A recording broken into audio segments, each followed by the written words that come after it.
Aptad, Bhakt, Sanghi, Deshdrohi. These are convenient labels we assign each other.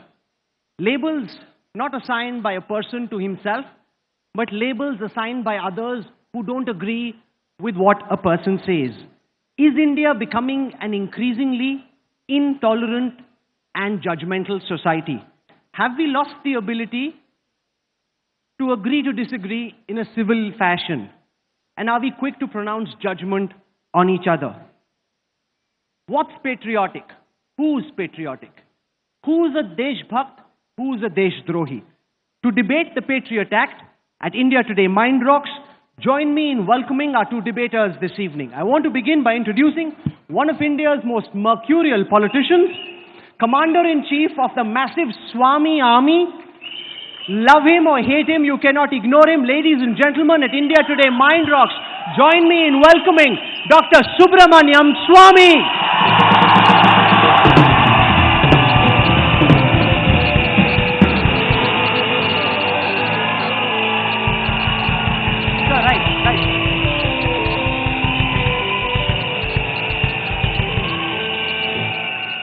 He is one of the most articulate young voices of India's opposition.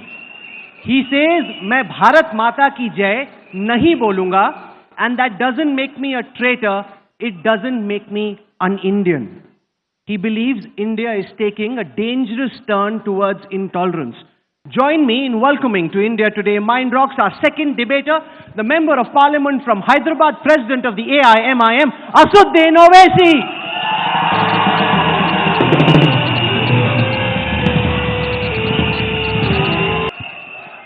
तो आखिरकार देशभक्त कौन है, देशद्रोही कौन है, और कौन तय करता है कि देशभक्त कौन है और देशद्रोही कौन है? कौन तय करता है कि देशभक्ति की परिभाषा क्या है? इस पर चर्चा करने के लिए इंडिया टुडे माइंड रॉक्स में इस वक्त हमारे साथ मौजूद हैं बीजेपी के सांसद डॉक्टर सुब्रमण्यम स्वामी और हैदराबाद से सांसद असदुद्दीन ओवैसी। स्वागत है आप दोनों का। ओवैसी साहब, हम आपसे शुरू करेंगे। आप बड़े गर्व से कहते हैं कि मैं भारत माता की जय नहीं बोलूंगा। यहां बैठी जनता, टीवी पे देख रही जनता जानना चाहती है कि आखिरकार भारत माता की जय बोलने में इतनी तकलीफ क्यों है? देखिए, मेरा मानना यह है कि हमारे कॉन्स्टिट्यूशन में कहीं पर भी ये नहीं लिखा हुआ है कि किस तरह की स्लोगन्स बोला जाए। दूसरी बात यह है कि अगर आप सावरकर की हिंदुत्व पढ़ेंगे तो सावरकर के हिंदुत्व में होली लैंड और फादरलैंड का जिक्र है, जिसमें सावरकर ये कहते हैं कि मुसलमान और क्रिश्चियन इस मुल्क को होली लैंड नहीं मानते, और सावरकर ये भी कहते हैं कि इस मुल्क की पूजा करना चाहिए, इबादत करना चाहिए, जो मुसलमान और क्रिश्चियन नहीं करेंगे। तीसरी बात यह है कि अगर जैसा यहां पर तमाम लोग नारा मार रहे हैं, मैं रेस्पेक्ट करता हूं, मैं मुबारकबाद देता हूं, बहुत अच्छा है, मगर यहां पर यह भी कहूंगा कि ये मेरा फैसला है, आप या कोई मुझे मजबूर नहीं कर सकता। मिसाल के तौर पर 16 मार्च 2016 को आरएसएस के जनरल सेक्रेटरी दत्तात्रेय होसबले ने कहा कि अगर जो कोई भी ये नारा नहीं मारेगा वो एंटी नेशनल है। ये किसने अख्तियार दिया उनको? ये समझने की जरूरत है। तो आप जय हिंद, मैं जय हिंद बोलने में अपने आप को फख्र महसूस करता हूं। तो हो क्या रहा है कि हिंदुस्तान में एक हिंदू नेशनलिज्म को इंपोज करने की कोशिश की जा रही है। मैं ये कह रहा हूं कि इंडियन नेशनलिज्म को मैं फॉलो करूंगा। हिंदू नेशनलिज्म ये बोलता है कि सिर्फ एक ही मजहब रहेगा, एक ही कल्चर रहेगा, मिलिटेंट होगा, एग्रेसिव होगा, सेंट्रलाइज्ड लीडरशिप होगी। इंडियन नेशनलिज्म ये कहता है कि तमाम कम्युनिटीज को मानेंगे, कॉम्पोजिट कल्चर को मानेंगे, डाइवर्सिटी को मानेंगे। हिंदू नेशनलिज्म 1200 साल की गुलामी की बात करता, इंडियन नेशनलिज्म सिर्फ 200 साल की गुलामी की बात करता। तो यह फर्क है। इसीलिए मैं आपसे कह रहा हूं कि नारा जरूर लगाइए, मगर किसी को मजबूर मत करिए कि नहीं यही नारा आपको लगाना पड़ेगा, मैं उसको मानने को तैयार नहीं हूं। डॉक्टर सुब्रमण्यम स्वामी, असदुद्दीन ओवैसी डंके की चोट पे कहते हैं कि नहीं, मैं भारत माता की जय नहीं बोलूंगा। वो कहते हैं कि इस वजह से मैं देशद्रोही नहीं बन जाता और किसी की हिम्मत नहीं है कि वो मुझे मजबूर करे कि मैं भारत माता की जय बोलूं। क्यों मजबूर किया जाए असदुद्दीन ओवैसी जैसे लोगों को भारत माता की जय बोलने के? इंग्लिश और हिंदी? हिंदी में बोलिए, ज्यादातर लोग हिंदी समझ रहे हैं। ये पहले इन्होंने दो गलतियां की है अपने वक्तव्य में।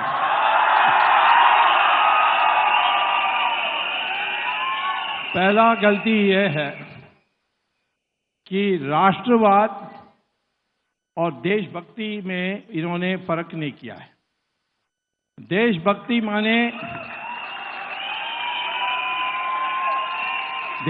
माने मैं इस देश में पैदा हुआ और इस देश को मैं महान देखने चाहता हूं, ये देशभक्ति होती है और देश की रक्षा करने के लिए मैं खड़ा होऊंगा।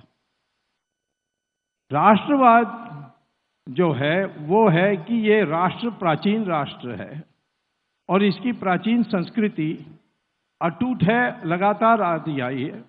तो मेरी अस्मिता जो है वो इस देश की हिंदुस्तानी अस्मिता है। और यदि मॉडर्न साइंस को हम माने, डीएनए एनालिसिस, तो इस देश के सारे मुसलमान के डीएनए और हिंदू की डीएनए एक ही है। इसके माने मुसलमान का पूर्वज हिंदू है, ये इसको स्वीकार करना चाहिए। पहली बात यह है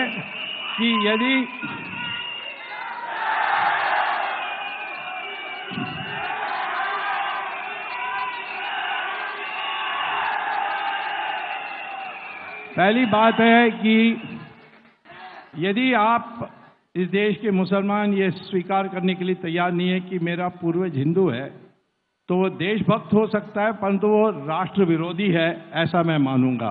क्योंकि ये राष्ट्र के तो एंटी नेशनल और पेट्रियोटिज्म में फर्क। दूसरी बात, उन्होंने कहा कि हम तो सिर्फ कॉन्स्टिट्यूशन को मानेंगे।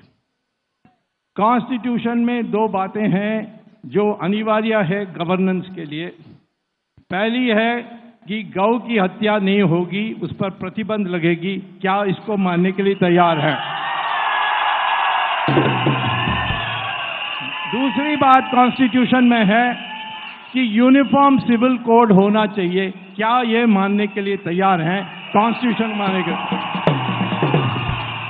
तो मुझे ये बताएं डॉक्टर स्वामी, क्या आपकी परिभाषा में असदुद्दीन ओवैसी देशद्रोही है? नहीं, असदुद्दीन ओवैसी देशद्रोही नहीं है। ये देश एंटी नेशनल है, माने राष्ट्र विरोधी हैं। हमारे राष्ट्र की जो कल्पना है उसके विरोधी है। असदुद्दीन ओवैसी, आपको देशद्रोही का सर्टिफिकेट तो नहीं मिला स्वामी से, लेकिन आपको राष्ट्र विरोधी का सर्टिफिकेट स्वामी ने जरूर दे दिया। मैं ये चाहूंगा कि स्वामी साहब यही बात लिख के दे दे मेरे को कि मैं एंटी नेशनल हूं, मैं घर में लगा कर रखूंगा। पहली बात, स्वामी साहब ने ये कहा कि देखिए कॉन्ट्रडिक्शन देखिए स्वामी साहब के बात में। ये बोलते हैं कि ये देशभक्त हैं, एंटी नेशनल भी हैं। ये जो है पूरा हिंदुत्व का जो आइडियोलॉजी है जो सावरकर ने लिखी थी, अब उसी को कोट कर रहे हैं ना?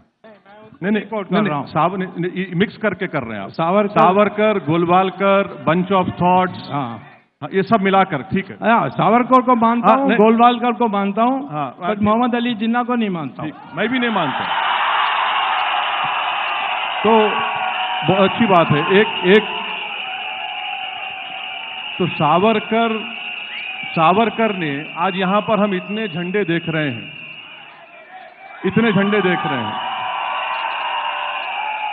मैं आप तमाम को एक बात बताना चाहूंगा और इसका जवाब स्वामी साहब भी देंगे। सावरकर ने कहा था कि try colour can never be the national flag of India. ये उन्होंने कहा था सावरकर ने, अभी ये मानेंगे। दूसरी बात, गोलवालकर ने सरदार पटेल को लेटर लिखकर दिया था कि हम आरएसएस से बैन हटाइए। तो सरदार पटेल ने कहा कि इसका कंडीशन ये होगा कि आप ट्राई कलर को मानेंगे, हिंदुस्तान को सेक्युलर मुल्क मानेंगे, तो आरएसएस ने कहा कि हम ट्राई कलर को मानेंगे। सावरकर ने कहा था कि ट्राई कलर को नहीं मानेंगे जो इतनी फख्र से आप लोग लहरा रहे हैं। सावरकर ने कहा था कि भगवा झंडा नेशनल फ्लैग होना चाहिए। सावरकर ने कहा था कि मैं कॉन्स्टिट्यूंट असेंबली को नहीं मानता, इसको अंग्रेजों ने बनाया। गोलवालकर ने कहा था कि ये कहां से फ्लैग आ गया। तो अब ये देख लीजिए, ये किताबों में लिखा है, मैं प्रूफ करने तैयार हूं। ये आखिरी बात मैं स्वामी साहब से पूछना चाह रहा हूं कि ठीक है, मैं एंटी नेशनल हूं, मैं जरूर, मेरे लिए एजाज है, ये मेरे लिए ऑनर है और इंशाल्लाह मैं इसको लेकर चलूंगा जिंदगी भर। मैं आपसे पूछना चाह रहा हूं कि आरएसएस का जो ओथ लेते हैं, आप आरएसएस का ओथ लिए? Have you taken an oath for RSS? No. So you're not an RSS member. So now, when you take oath for RSS, आपको जब ओथ लेते हैं आरएसएस का, तो आपको यह कसम खाना पड़ता है कि मैं Hindu religion, Hindu community, Hindu culture की वफादारी करूंगा और यह मुल्क मेरे लिए होली लैंड है। मैं स्वामी साहब से पूछना चाह रहा हूं कि नरेंद्र मोदी और बीजेपी ने कॉन्स्टिट्यूशन पर ओथ लिया, स्वामी साहब भी एमपी बने तो कॉन्स्टिट्यूशन पर ओथ लिए, तो क्या इंडिया का कॉन्स्टिट्यूशन का ओथ ऊपर होगा या फिर आरएसएस का ओथ ऊपर रहेगा?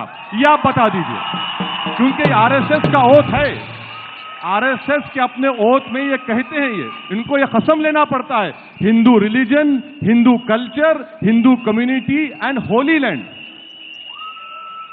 बोल रहे हैं मुझे? हाँ बोलिए, जवाब दीजिए।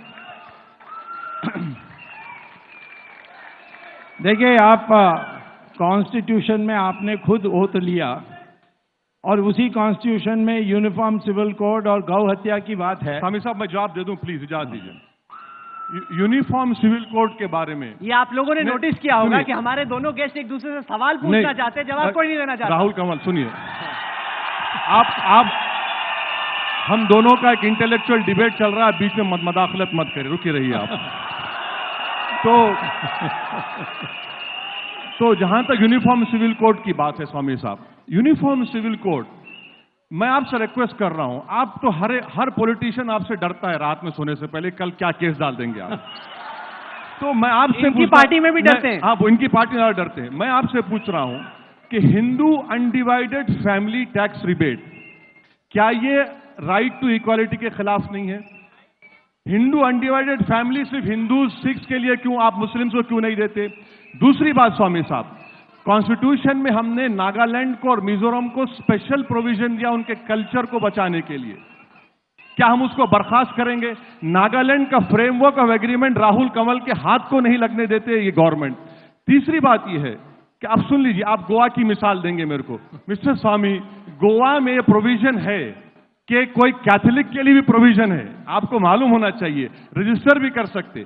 ये तीन चीज, हिंदुस्तान एक डाइवर्स मुल्क है, यहां पर हम रिलीजन्स को सेलिब्रेट करते हैं, हम कोई रिलीजन को नहीं मानते, इतने कल्चर्स हैं, ये हमारी मजबूती है। एक चीज मुझे बताइए असुद्दीन ओवैसी साहब, देश बदल रहा है, वक्त बदल रहा है, आपने कुछ धर्म से जुड़ी बातों का सवाल किया, मैं आपसे सवाल करता हूं ट्रिपल तलाक को लेकर। क्यों एक मुसलमान पुरुष तलाक तलाक तलाक करके अपनी पत्नी को तलाक दे सकता है?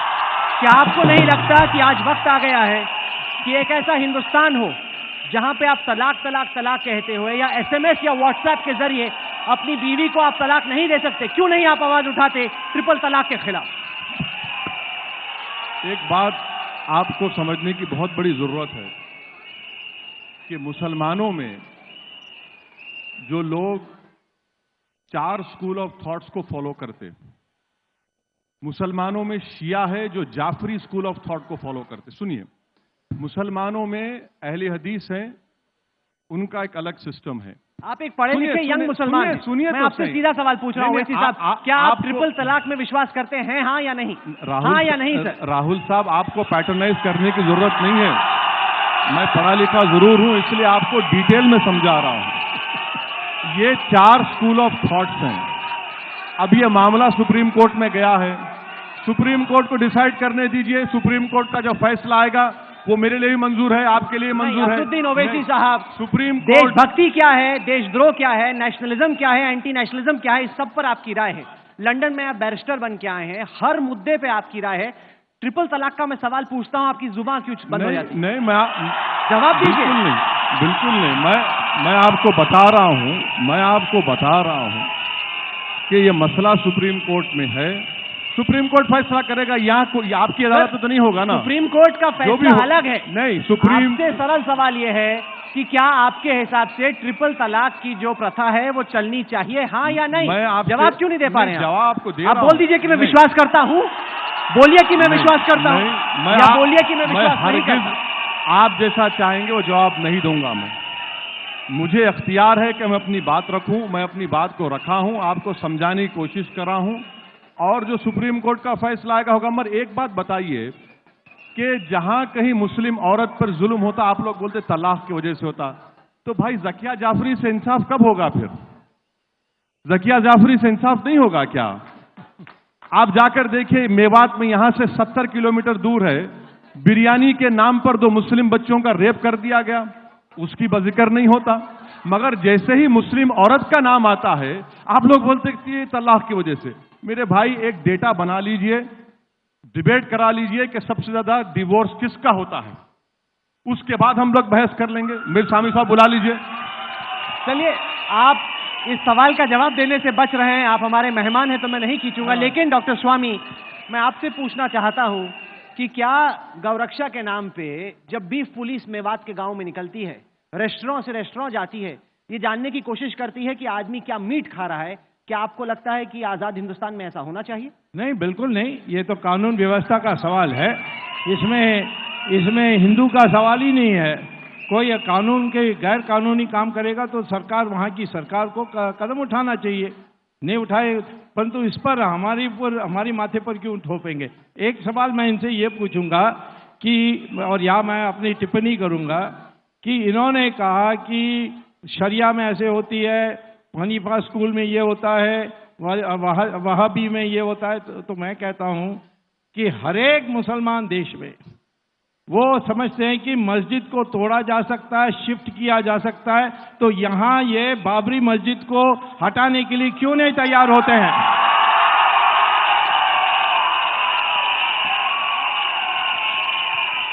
स्वामी साहब, आपको मैं ये जवाब कई मर्तबा दे चुका हूं। आपको याद दिलाने के लिए, मैंने समझता था कि आप भूल जाएंगे, लगता है एज कैच कर रही है आपको।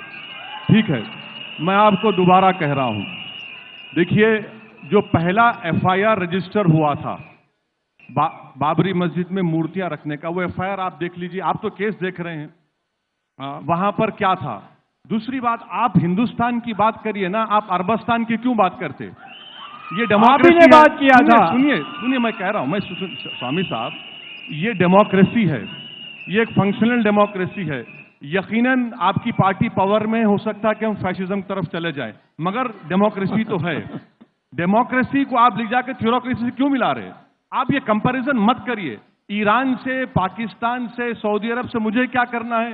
अच्छा, जब सऊदी अरब की बात आ गई, आप ही के फ्रेंड और आपके फेवरेट मिस्टर मोदी को हाईएस्ट सिविलियन ऑनर दिया सऊदी अरब ने, आप क्या बोलेंगे उस पर?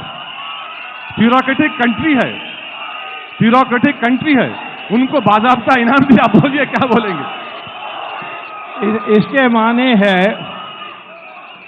इसके माने है कि दुनिया मोदी को मानता है पर आप नहीं मानते, यही हो गया। बिल्कुल सर, अगर हिंदुस्तान के 99% भी मानेंगे तो एक आदमी नहीं मानेगा, उसका नाम ओवैसी होगा। ये लिख लीजिए। ओवैसी साहब, आज हमारे वजीर आजम का जन्मदिन है। सुबह कुछ एक्टर आए, वो हैप्पी बर्थडे टू मोदी गा रहे थे। आप देख रहे हैं ऑडियंस में अभी भी मोदी मोदी के नारे लग रहे हैं। 2.5 साल हो चुके हैं लगभग प्रधानमंत्री मोदी के सरकार में आए। आप प्रधानमंत्री के कामकाज को किस तरीके से आंकते हैं? क्योंकि एक जो शंका थी लोगों को, वो ये था कि मोदी बनेंगे तो बहुत सारे दंगे हो जाएंगे, जो 84 में हुआ, उसके बाद गुजरात में हुआ, वैसा होगा। 2.5 साल हो गए, एक भी दंगा नहीं हुआ। आपको लगता है कि पीएम की बड़ी अचीवमेंट है ये?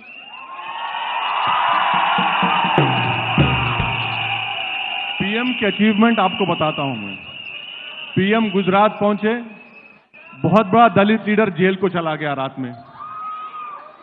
पीएम 2 साल में रोहित वेमुला का सुसाइड हुआ। पीएम बने, हरियाणा में जाटों को रिजर्वेशन मिलता, मगर बॉम्बे हाईकोर्ट ने कहा कि महाराष्ट्र के मुसलमानों को एजुकेशन में दीजिए, आप इंप्लीमेंट नहीं करते। मोदी प्राइम मिनिस्टर बने, कश्मीर जल रहा है, कश्मीर जल रहा है, अब तक 80 से ज्यादा लोग मारे गए। मोदी प्राइम मिनिस्टर बने, हमारी फॉरेन पॉलिसी नहीं मालूम। नवाज शरीफ के घर में कल शादी होगी, मोदी पहुंच जाएंगे वहां पर, आपको भी नहीं मालूम, मुझे नहीं मालूम। हमारे पास कोई पॉलिसी नहीं है। प्राइम मिनिस्टर मन की बात करते हैं, बोलते हैं मैंने 2 साल में 8 मरतबा ओबामा से मिला। अरे भाई, ओबामा से मिलेंगे तो हमारा पेट भरेगा क्या, ये बता दीजिए। तो हर चीज में स्वामी साहब, मैं ये मानता हूं अगर स्वामी साहब फाइनेंस मिनिस्टर होते तो इन्फ्लेशन इतना नहीं होता। अगर स्वामी साहब फाइनेंस मिनिस्टर होते, बहुत धन्य हो। थैंक यू सर, मैं मानता हूं, आपकी काबिलियत को मानता हूं। अगर स्वामी साहब को फाइनेंस मिनिस्टर बनाते मोदी तो इतना बड़ा दाल की कीमत नहीं होती। तो ये हर तो महास्वर, आपके हिसाब से ओवैसी साहब, क्या डॉक्टर सुब्रमण्यम स्वामी अरुण जेटली से बेटर फाइनेंस मिनिस्टर होंगे? ये जवाब स्वामी साहब देंगे, मैं नहीं दूंगा। मैं नहीं दूंगा। ये स्वामी साहब जवाब देंगे कि is he better than Jaitley, is he better than, ये जवाब देंगे। हार्वर्ड के वो तो स्वाभाविक है। मैं अर्थशास्त्री हूँ, वो तो वकील हैं, वो कैसे हमसे अच्छे हो सकते हैं? अच्छा, लेकिन जो असदुद्दीन ओवैसी ने सवाल पूछा, वो सवाल भी अहम है, क्योंकि इनका कहना है कि लोग प्रधानमंत्री के गुणगान गा रहे हैं, गुणगान कर रहे हैं। लेकिन सवाल ये कि कश्मीर जब जलता है तो 70 दिन हो गए, अब तक इतना बड़ा प्रधानमंत्री, इतनी बड़ी सरकार, कश्मीर में कोई भी आप समाधान क्यों नहीं खोज पा रहे हैं?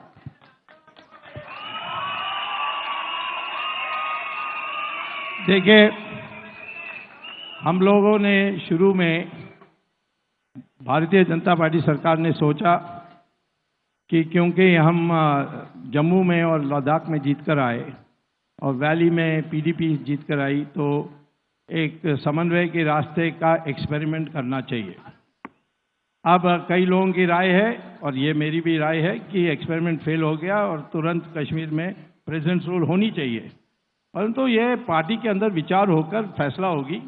परंतु आज तक कई लोगों की आशा है कि किसी तरीके से हिंदू और मुसलमान दोनों सरकार वहाँ चला ले तो हमारी देश के लिए अच्छा है। परंतु जहाँ तक कश्मीर है, कितना भी विरोध हो, उसका 1 इंच नहीं छोड़ेंगे। जो छूटा हुआ है उसको भी लेंगे। पर आपके हिसाब से महबूबा मुफ्ती को इस्तीफा देना चाहिए? आपके हिसाब से बीजेपी पीडीपी का अलायंस फेल हो गया? मैं अपने व्यक्तिगत राय कहता हूँ, इस्तीफा क्यों, इस गवर्नमेंट को डिसमिस करना चाहिए। गवर्नमेंट। ओवैसी साहब, आप एक सर्वदलीय बैठक का हिस्सा थे, आप सर्वदलीय दल का हिस्सा थे, आप कश्मीर से होके आए हैं, आपने वहां पे जो हालात हैं उनको खुद देखा। आपके हिसाब से कश्मीर में अगर समाधान की तरफ बढ़ना हो, वास्तविकता को ख्याल में रखते हुए, तो क्या किया जा सकता है और क्या करना चाहिए? देखिए, एक बात समझिए, बीजेपी ने कहा था टारगेट 44 लाएंगे, गवर्नमेंट बनाएंगे, नहीं लाए। मुफ्ती ने कहा था कि बीजेपी को रोकना है, मुझे पावर में लाओ, नहीं हुआ। गवर्नमेंट बनी, एजेंडा ऑफ अलायंस बना। एजेंडा ऑफ अलायंस में शायद स्वामी साहब ड्राफ्टिंग कमेटी में थे होंगे, वरना वो नहीं बनता इतना। तो उसमें एजेंडा ऑफ अलायंस में लिखा गया कि सेपरेटिस्ट हुर्रियत से बात करेंगे, आफ्सपा के ऊपर रिव्यू करेंगे, ये नहीं हुआ। तीसरी बात ये समझिए कि मुफ्ती साहब इस दुनिया से चले गए, हर कोई जाएगा, मैं भी जाऊंगा, आप भी जाएंगे, मगर क्या मुफ्ती साहब के जाने से 90 डेज गवर्नमेंट नहीं बनी वहां पर? एलिनेशन बढ़ेगा? नहीं तो नहीं बढ़ेगा। इसका जिम्मेदार कौन है? क्यों नहीं बनाए बीजेपी गवर्नमेंट? 90 डेज तक क्यों खामोश बैठी? पांचवी बात यह है कि आपके पास कोई पॉलिसी नहीं है। अगर आप ये समझ रहे कि हम ताकत से इसको खत्म करेंगे, तो मुझे उमर अब्दुल्ला के उस जुमले को दोहराना पड़ेगा जिसमें all party delegation Omar Abdullah ने कहा था कि fatigue will not enter now. एक आदमी का नाम लूंगा जो स्वामी साहब पसंद नहीं करेंगे, अटल बिहारी वाजपेयी। अटल बिहारी वाजपेयी ने जो पीस प्रोसेस शुरू किया था, कांग्रेस ने उसको डंप कर दिया 2006 में। 2010 की इंटरलॉकटर्स रिपोर्ट, चिदम्बरम उसको इंप्लीमेंट नहीं करते, कहते हैं कि अरे अब करना चाहिए था। 14 हो गया, 17 आ गया। तो हम लोग इस पे कंसिस्टेंट पॉलिसी अपनाने की जरूरत है। आप जरूर बलूचिस्तान बोलिए, आपके बलूचिस्तान में कितने आंख और हाथ और कान हैं आपके? कितने हिंदुस्तान के कितनी आंख और हाथ और कान हैं आपके? 0 हैं। आप क्या करने जा रहे हैं? आप लाल किले से तो खड़े रह के बहुत बड़ी बात तो कर दिए, मगर आपको जो ऑपरेशन करना पड़ता है उसके लिए आंख, कान, हाथ की जरूरत होती है। आपकी जबान से ऑपरेशन नहीं होता वहां पर। और तो असुद्दीन कश्मीर में हम क्या ओवैसी कर रहे साहब हैं? का सवाल आपसे यह है कि बलूचिस्तान पर पाकिस्तान से हमला करने का कश्मीर की प्रॉब्लम सॉल्व नहीं होगी। उनका कहना है कि आपको लग रहा है कि आप मिलिट्री माइट के दम पे कुचल देंगे इस एजिटेशन को, लेकिन उससे कोई सोल्यूशन थोड़ी निकलेगा, और जो मरहम लगाने की जरूरत है लोगों पर वो आप नहीं लगा पा रहे। देखिए, हम लोग ये विश्वास करते हैं कि जैसे महाभारत में कृष्ण भगवान ने 5 गांव तक की ऑफर दी, वो दुर्योधन मूर्ख ने स्वीकार नहीं किया, वैसे ही हम आज कहते हैं कि अमन से रहने के लिए कश्मीरी मिलिटेंट्स तैयार नहीं है, तो फिर हम मिलिट्री माइट से ही करेंगे। और मिलिट्री माइट से हमने पहले भी किया था, फिर बीच में ढील दे दिया। बांग्लादेश के टाइम पर पाकिस्तान का कमर टूट गया था, पाकिस्तान के उसी समय 4 टुकड़ा कर सकते थे 2 टुकड़ा करने की जगह में, परंतु हमने किया नहीं। हमने ताशकंद में आपको स्वामी साहब, क्या आपको लगता है कि पाकिस्तान को 4 टुकड़ों में करने का वक्त आ गया है? मेरी राय में पहले तो 1 टुकड़ा निकालना है बलूचिस्तान, और फिर उसके बाद सिंध की बात होगी। परंतु पाकिस्तान तो वहाँ वो सरकार कोई नहीं है, वो बनाई थी अंग्रेजों ने। आज वहाँ कोई सिविलियन गवर्नमेंट नहीं है, डब्बू है वो प्रधानमंत्री। वहाँ तो मिलिटेंट्स और मिलिट्री और आईएसआई चला रही है, और वहाँ की जो सिविल सोसाइटी है वो तो आशा करते हैं कि हम पाकिस्तान को मुक्त कराने के लिए आए। ये हालत है वो पाकिस्तान का। पाकिस्तान अपने आप टूट रही है, तो थोड़े दिन और देखेंगे, उसके बाद थोड़ा धक्का देंगे। असुद्दीन ओवैसी साहब, जब भारत के प्रधानमंत्री बलूचिस्तान में ह्यूमन राइट्स वायलेशन के मुद्दे पर पाकिस्तान पर हमला करते हैं, तो कई लोग ये सवाल पूछते हैं कि असुद्दीन ओवैसी ऐसे काम में सरकार का और प्रधानमंत्री का साथ क्यों नहीं देते? क्यों हर वक्त पर आप ऑपोजिशन की ही भूमिका में रहना चाहते हैं? अगर हमारे दुश्मन देश को नुकसान पहुंचता है, हमारा दुश्मन देश जो हम पे लगातार आतंकवादी हमला करता रहता है, अगर वो बैकफुट पे आता है, तो ये तो एक ऐसा काम है जिसमें आपको प्रधानमंत्री से हाथ मिला के आगे बढ़ना चाहिए। देखिए, आप बैकफुट की बात कर रहे हैं, प्राइम मिनिस्टर का तो पैर ही नहीं हिल रहा है ना। नवाज शरीफ के घर में शादी है, पहुंच जाते हैं। क्लाइमेट टॉक्स हो रहे हैं, बैठ के बात कर लेते हैं। इनकी सालगिरह हुई, उनकी सालगिरह तो आम भी जाते हैं, वो यहां पर साड़ी भी जाते हैं। आप फ्रंट फुट पे खेलिए या बैक फुट पे खेलिए, शफल करिए, कुछ तो करिए। आप कुछ नहीं कर रहे हैं, खाली खड़े हुए हैं। दूसरी बात यह है कि बलूचिस्तान से हमारा कोई ज्योग्राफिकल कंटिग्यूटी नहीं है। तीसरी अहम बात यह है कि प्राइम मिनिस्टर ओबामा के बहुत करीबी दोस्त हैं, उनको इंप्रेस करने के लिए प्राइम मिनिस्टर ने करीब 2 लाख 4 लाख का क्या सूट पहनकर गए थे, आपको याद होगा। मगर ओबामा की गवर्नमेंट कह दी है कि they are not for Balochistan. State department का स्पोक्स पर्सन कह रहा है। तो हमें अमेरिका के सर्टिफिकेट की क्या जरूरत है? अरे तो आप ही तो मन की बात में कहते हैं, आप ही तो मन की बात में कहते हैं कि मैंने मित्रों ओबामा से मिला। नहीं तो अरे आप एक पॉलिसी तो अपना देखिए, सर्टिफिकेट लेने की जरूरत थोड़ी है। नहीं, सुनिए, एक बात तो मानना पड़ेगा कि जियोपॉलिटिकल सिचुएशन को सामने रखकर आपको फैसला करना पड़ेगा। आपके पास क्या पॉलिसी रखिए ना, ब्लैक एंड व्हाइट में। चलिए, आपने एक सवाल पूछा कंफ्यूजन को लेके कि कभी जाते हैं, गले मिलते हैं, अम्मी जान को मिलते हैं, लड्डू मैंगो खाते हैं, केक काटते हैं, और कभी लड़ने मारने पीटने की बात करते हैं। तो इनका कहना है कि बीजेपी की सरकार में पाकिस्तान को लेकर खास तौर से कोई कंसिस्टेंसी नहीं है, कोई नीति नहीं है। नहीं, बीजेपी ने कभी मारपीट की बात नहीं की। मैं तो जरूर बात करता हूं, ये मेरा व्यक्तिगत राय है। और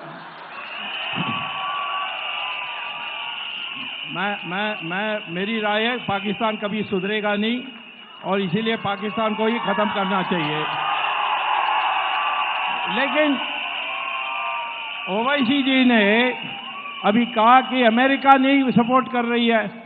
अमेरिका ने बांग्लादेश को सपोर्ट किया था, वो तो आखिर वक्त तक विरोध कर रहे थे। उन्होंने 7th फ्लीट को भेज दी थी मदद के लिए, पर जिस दिन बांग्लादेश बना उसी दिन उन्होंने उसको मान्यता दे दी। अमेरिका जब पलटी मारती है किसी को पता नहीं होता है। हम अपने नीति अपने आप करना चाहिए, अमेरिका क्या सोचती है उस पर सोचना नहीं चाहिए। अच्छा डॉक्टर स्वामी, एक मिनट, नहीं ये सब सही है।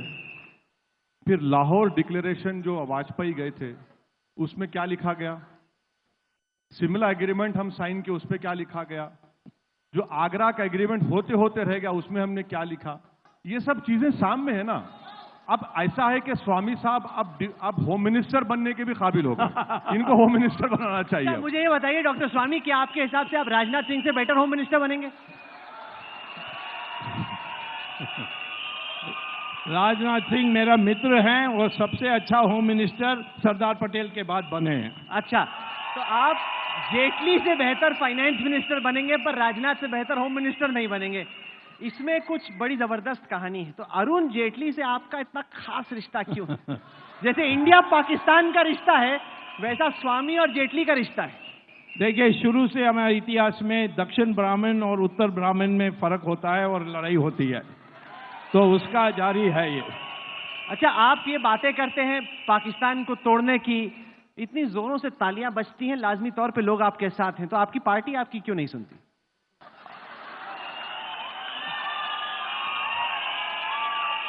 हमारी पार्टी पहले सुनती नहीं है, बाद में सुन लेती है। और यही हुआ है राम मंदिर के विषय पर, यही हुआ राम सेतु के विषय पर, यही हुआ है इस देश में भ्रष्टाचार के विरोध में जो अभियान मैंने छेड़ा। और मैं आपको कहता हूं कि आने वाले 2 साल के अंदर पार्टी वही बात कहेगी जो मैं आज कह रहा हूं। डॉक्टर स्वामी, खूब आज आपके लिए यहाँ पे तालियां बज रही हैं, लोग लाजमी तौर पे आपके कई फैन हैं, पर पिछले करीब 1 महीने से आप मीडिया से गायब थे और मुझसे ये सवाल मेरा बनता ही है पूछना कि क्या किसी ने बैन लगा दिया था आप पे? क्या कहा कि ये डॉक्टर स्वामी कुछ भी बोल देते हैं, फिर हफ्ते भर पार्टी उसको डिफेंड करती रही है, इसलिए डॉक्टर स्वामी आप कुछ ना ही बोले तो बेहतर है? आज तक हिंदुस्तान में कोई पैदा नहीं हुआ वो जो मुझे किसी बात पर रोक सकते हैं। तो आप कह रहे हैं कि कभी भी किसी ने भी आप पे बैन नहीं लगाया? नहीं, बिल्कुल नहीं। ये नहीं बोला। आप प्रॉब्लम है कि अरुण जेटली से बात रोज करते हैं, यही मैं तो आपकी आपसे भी समस्या बात करता हूँ। एक सेकंड, मैं आपसे भी बात करता हूँ, राजनाथ जी से भी बात करता हूँ, वो राजनाथ ने कभी नहीं कहा होगा, ओवैसी साहब से भी बात करता हूँ। और राजनाथ ने कभी नहीं कहा होगा, नितिन गडकरी ने कभी नहीं कहा होगा, पर्रिकर ने कभी नहीं कहा होगा, परंतु अब मैं जानता हूं कि अब अरुण जेटली के खास मित्र हैं। मैं सबसे बात करता हूं। अच्छा, ये ऐसा है नहीं, मैं आपको ये बता दूं, हमारी सबसे बराबरी की दोस्ती है, और दोस्ती भी नहीं, हमारा बराबर से खबर लेने का तक का काम है। उसके आगे हम किसी से ना मिलते हैं, ना हमारा कोई काम है और ना हमें कोई दोस्ती बनाने की जरूरत भी है।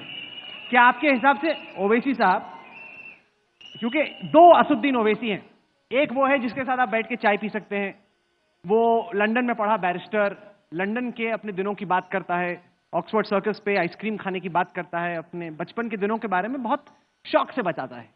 और एक है असुद्दीन ओवैसी जो मंच पे आता है, उत्तर प्रदेश जाता है, बिहार जाता है, भाषण देता है, उस भाषण में तेवर बड़े अलग होते हैं। क्या आपके ये 2 साइड हैं, जेकिल एंड हाइड, एक अलग सा सोफिस्टिकेटेड सा प्राइवेट साइड और एक पब्लिक साइड जो आप मंच पे रखते हैं ताकि आपके पास वोट आ जाए?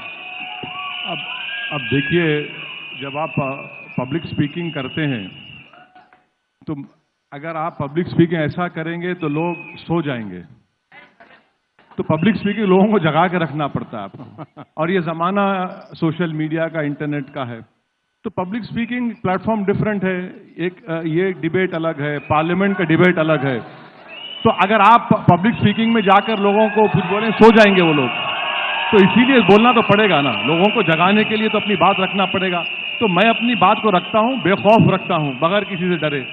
बास को सच्चाई पसंद नहीं आती, उनके पेट में दर्द शुरू हो जाता है, मगर सच्चाई बयान करना जरूरी है।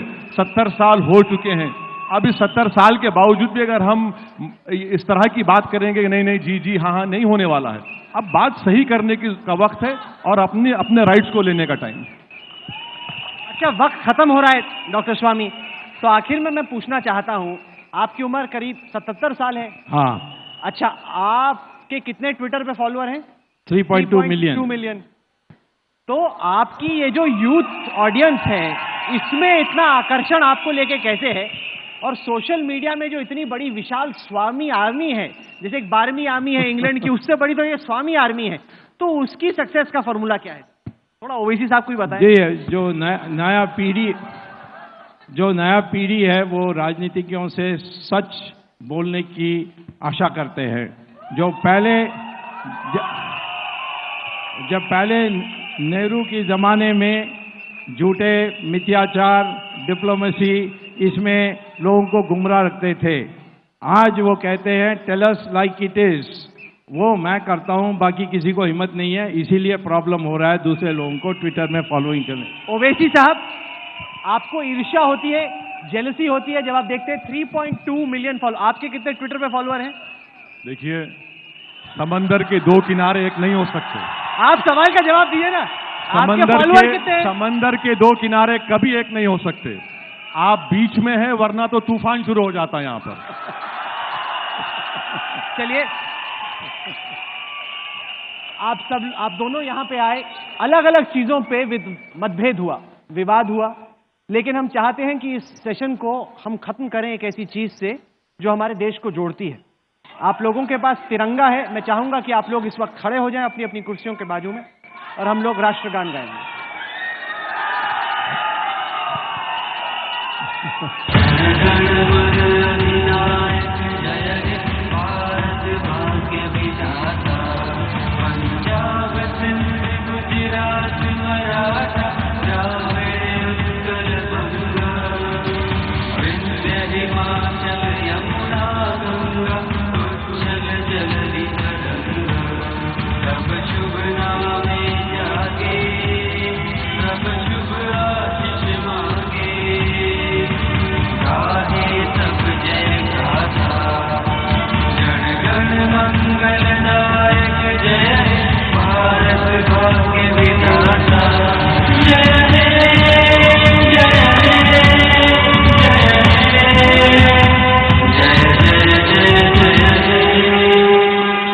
भारत माता की जय।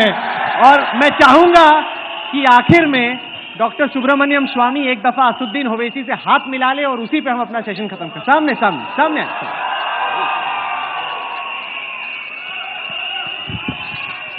हाथ तो मिल जाएगा, दिल नहीं मिलेगा। चलिए, आप दोनों आए, इसके लिए बहुत बहुत शुक्रिया। Thank you.